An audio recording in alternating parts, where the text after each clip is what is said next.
NPL Nepal premiere league को देखा जाए तो इसी साल के लास्ट में शुरू होने वाला है और उसमें खेलने के लिए शिखर धवन और सुरेश रैना जैसे दिग्गज खिलाड़ी, साकिबुल हसन जैसे दिग्गज खिलाड़ी को बुलाया गया था कि आइए जो पहला नेपाल प्रीमियर लीग चालू होने वाला है, जो पहला एडिशन है, आकर आप लोग खेल लीजिए।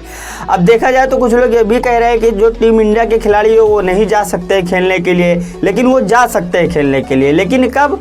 जब वो आईपीएल से रिटायरमेंट ले लिए हो या इंटरनेशनल क्रिकेट से रिटायरमेंट ले लिए हो तो वो कहीं पर भी जाकर खेल सकते हैं। लेकिन करंट अगर टीम में खेल रहे हो या आईपीएल खेल रहे हो या रिटायरमेंट नहीं भी लिए हो तो वो नहीं जा सकते खेलने के लिए। इस पे बीसीसीआई बैन किया है कि किसी भी आप प्रीमियर लीग कोई भी नहीं खेल सकते हैं।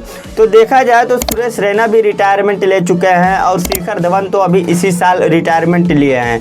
तो इन दोनों को देखा जाए तो नेपाल के जो फ्रेंचाइजी है, जो नेपाल के ओनर है, वो मतलब अपार्टमेंट दिए थे कि आइए खेलने के लिए। तो पता है इन लोग अपना चार्ज कितना बताया, इतना लंबा चार्ज बता दिए कि नेपाल वाले खुद डर गए भाई कि इतना कहाँ से हो सकता है। अब देखा जाए तो शिखर धवन 3 करोड़ रुपया मांग रहे हैं नेपाल प्रीमियर लीग में खेलने के लिए और सुरेश रैना भी 3 करोड़ रुपया मांग रहे हैं खेलने के लिए। और साकिबुल हसन को देखा जाए तो वो मांग रहे हैं 80 लाख रुपया खेलने के लिए।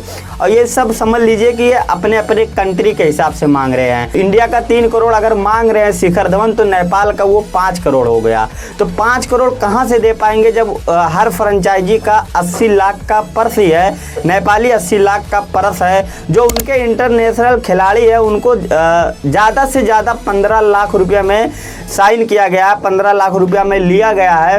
तो आपको 3 करोड़ रुपया कहाँ से दे पाएंगे आप ही बताइए। 80 लाख रुपया पर्स है और 3 करोड़ रुपया आप मांग रहे हैं, यानी कि 5 लाख रुपया नेपाली रुपये इसमें कन्वर्ट किया जाए तो कहाँ से आपको दे पाएंगे? नहीं दे पाएंगे। तो देखा जाए तो रिजेक्ट भी हो गए हैं क्योंकि उतना पैसा नहीं दे पाएंगे। अभी पहला एडिशन नेपाल प्रीमियर लीग होने जा रहा है और इतना महंगा पैसा मांग रहे हैं। अब मेरे हिसाब से देखा जाए तो ये रिटायरमेंट ले चुके हैं और नेपाल प्रीमियर लीग खेल भी सकते हैं, जिससे नेपाल के भी वैल्यू बढ़ता और ब्रांड वैल्यू भी बढ़ता और देखा जाए तो फैंस भी आते।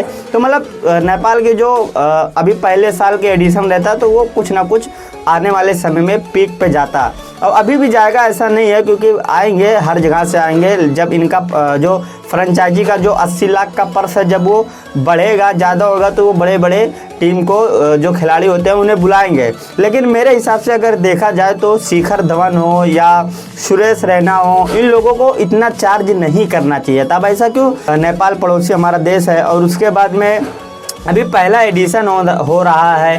पहले एडिशन में अभी देखते हैं किस तरीके से परफॉर्मेंस आती है निकल के, क्या घाटे में जाती है या फ़ायदे में आती है, ये सब चीज़ देखना पड़ेगा। पहला एडिशन है और पहले एडिशन में आप इतना पैसा मांग लिए कि उतना पैसा किसी को भी मिला ही नहीं है कि कोई मतलब ब्रांड वैल्यू ही नहीं है उतना, कि कोई फ्रेंचाइजी का उतना वैल्यू ही नहीं है। 3-3 करोड़ यानी कि 5-5 करोड़ रुपया आप नेपाली रुपीस मांग रहे हैं तो नहीं कोई भी दे पाएगा। और आप लोगों को इतना पैसा नहीं मांगना चाहिए था, खेलना चाहिए था, कुछ कम लेकर खेलना चाहिए था। अभी पहला एडिशन था, धीरे धीरे आने वाले समय में वो देखा जाता तो ज़्यादा पैसा मिलता। लेकिन अभी पहला एडिशन था तो आप लोगों को पैसा नहीं देखना चाहिए था, खेलना चाहिए था। पड़ोसी देश था, अपना खेलना चाहिए था, लेकिन ऐसा नहीं हुआ। वो लोग नहीं जाएंगे खेलने के लिए और साकिबुल हसन भी नहीं जाएंगे खेलने के लिए और शिखर धवन और सुरेश रैना भी। अभी ये दोनों इतने बड़े सुपर स्टार हैं इंडिया के, ये लोग जाते तो कुछ अलग ही वैल्यू बढ़ जाता नेपाल की, नेपाल प्रीमियर लीग की, एनपीएल की। लेकिन ये लोग नहीं जाएंगे तो अब देखते हैं क्या वैल्यू बढ़ता है। लेकिन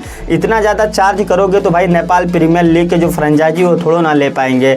यहाँ तक कि देखा जाए जो नेपाल की जो क्रिकेट टीम है उन लड़कों को 15-15 लाख रुपया में ख़रीदा गया है। सबसे ज़्यादा 15 लाख में कोई भी खिलाड़ी खरीदा गया, उससे ज़्यादा कोई खिलाड़ी नहीं खरीदा गया। तो आपको 3 करोड़ कहाँ दे पाएंगे बताइए? 3 करोड़ कहाँ से दे पाएंगे? अभी पहला एडिशन हो रहा है तो देखा जाए तो रिजेक्ट हो गया, नहीं हो पाया। तो दोस्तों यही था इस वीडियो में। और आप लोगों की क्या राय है? मेरी तो राय यही थी कि उन लोगों को खेलना चाहिए था, पैसे के पीछे नहीं भागना चाहिए था। लेकिन अब वो लोग पैसे के पीछे ही भागेंगे क्योंकि वो रिटायरमेंट ले लिए हैं। तो जो भी उन्हें मिलेगा, क्रिकेट हो या और कुछ हो, तो वो पैसा मांगेंगे मुंह तोड़कर। अब इंडिया के हिसाब से देखेंगे तो वो बहुत ज़्यादा कम है। 3 करोड़ रुपया कुछ नहीं, यहाँ पर तो 4 करोड़ रुपया जो अनकैप है उनको मिल रहा है। लेकिन आप नेपाल के हिसाब से देखेंगे, जो नेपाल प्रीमियर लीग है उन हिसाब से देखेंगे तो ये बहुत बहुत बहुत ज़्यादा है, बहुत ज़्यादा है। बहुत ज़्यादा है, तो वो लोग नहीं दे पाएंगे। तो दोस्तों यही था, आप लोग कमेंट करके बताइए कि और किस किस को खेलना चाहिए नेपाल प्रीमियर लीग में। आप लोग कमेंट करके बताना, वीडियो ज़्यादा से ज़्यादा शेयर कर देना, यूट्यूब चैनल पे देख रहे हो तो सब्सक्राइब कर देना, फेसबुक पे देख रहे हो तो फॉलो कर लेना, और अब नेक्स्ट वीडियो में मुलाकात होगी। Peace out.